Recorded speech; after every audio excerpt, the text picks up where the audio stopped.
Good afternoon from InvestSharp. This is Randy Smotone with your Wednesday, December the 2nd market update. On the economic front, the monthly ADP employment report showed a loss of 169,000 jobs, which was better than the prior month loss of 203,000 jobs.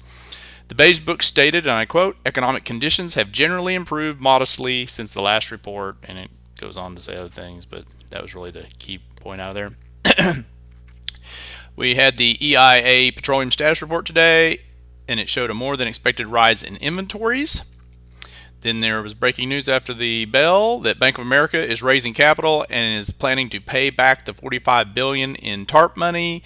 And evidently, it could be as early as this evening. They're working with the government, I guess, to sign the documents, etc. I'm sure we'll hear a lot more about that later this evening and tomorrow.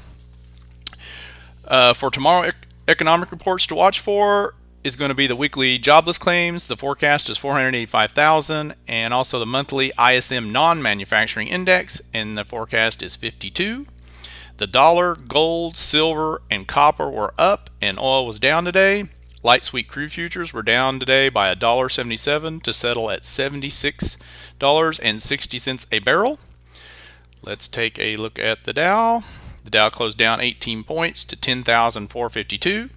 The S&P closed up a whole 38 cents to 1,109, and the Nasdaq closed up 9 points to 2,185. The Nasdaq had the largest percent gain, up 0.42%, and the Dow was the weakest, down a whole 0.18%. So if we look here at the Dow, we're still got this 10,500 resistance area. We're still in this channel, still hanging out. I'm sure we're waiting for the the employment situation report, the jobless reports later in the week. Market will probably just kind of swing up and down intraday and hang out until then. The SPY looks similar. Can't seem to close above this 1,110 area. Still stuck in this channel. Let's look at the 60-minute on the S&P. So here's this channel, closed below it. I do like that we're above my MACD downtrend line. That's promising, but news changes everything. So we'll just have to see what happens over the next few days, depending on the news. Let's take a look at the gold ETF. GLD, it continues to fly, looks good. Silver ETF, SLV, still looking good. Pulled back a little bit, wasn't as strong as gold today, but it still closed positive. 10 of the 16 sectors we follow finished in the green today. Gold and semis, we follow the GOX for gold, and on semis we follow the SOX, SOX, showed the most strength, up over 1.5%, and the weakest sector was the oil services sector. The OSX is the symbol, down almost 1%. I'm sure that had nothing to do with the expected rise in oil and inventories. Right. Let's take a look at the VIX. VIX was down another 3.65% today. Another red candle. So keep an eye. We get down this 20, see if we bounce again, and the market pulls back again, like we did the last two times we got near this 20 on the VIX. Keep an eye on that. Let's go to Chart Watch. Go through these charts here pretty quick. Shipping stock GNK.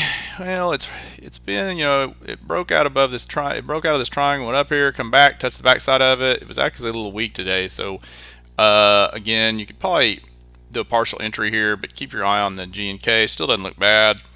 The Navios Maritime NM broke out of its kind of a bull flag here. Broke out of it. It was also a little bit weak today and pulled back. EBR, it's a Brazil electric company. Hopefully, when I talked about this before, when it's coming out of this channel, that you jumped on that because it was on fire today. It has been on fire since it's come out of the channel. Hopefully you didn't miss that one. Keep an eye on this Sonus Networks. It broke out of this symmetrical triangle. You could also say it's kind of a inverted head and shoulders too, I guess, but more symmetrical triangle. It's right here at support level, lowest entry point.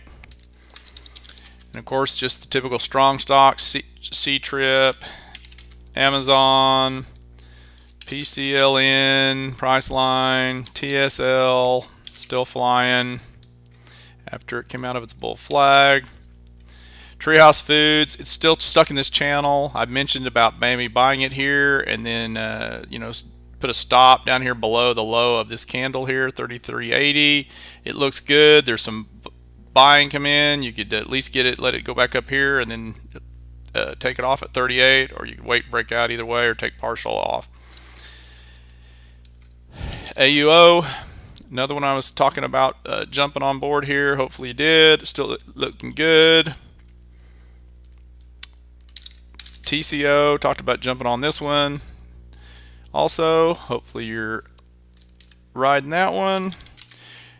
And then Marvell, technology, right up against this, got this inverted head and shoulders, is right, closed right there at this level, about to break out, possibly. Watch for earnings on this one because the earnings are after the close tomorrow on Marvell, so kind of be careful on that. You may want to, if it gets a good bump tomorrow, you can ride it. You may want to get out for earnings, depending on your trading style.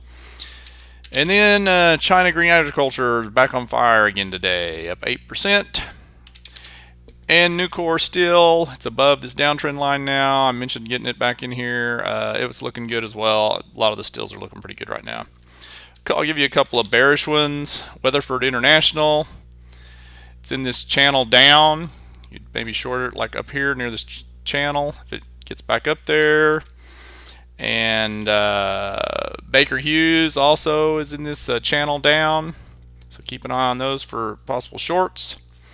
Let's take a look at the current market signals. We follow the point figure charts of the Dow, the Nasdaq, S&P. All three indices are on buy signals now, since the Nasdaq printed 2001.90 today and it put it back onto a buy signal. Also changed the price objective now on the Nasdaq is 2,340 right here. So we have all three indices on buy signals now.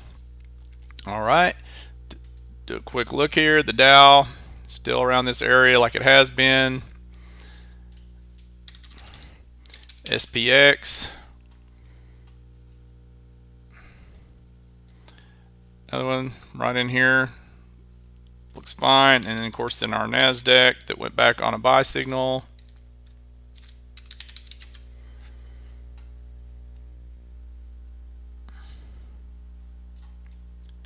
Whoops, slow down. There we go. Printed. Of course it closed at 2,185, but we did take out the previous column of X's by the one box, and so now we had this 3-box reversal. We got a double top breakout here, and it looks good. Technology looked pretty good today, so might be a better area to go into. That's it for today. Thanks for joining me, and remember to always invest sharp.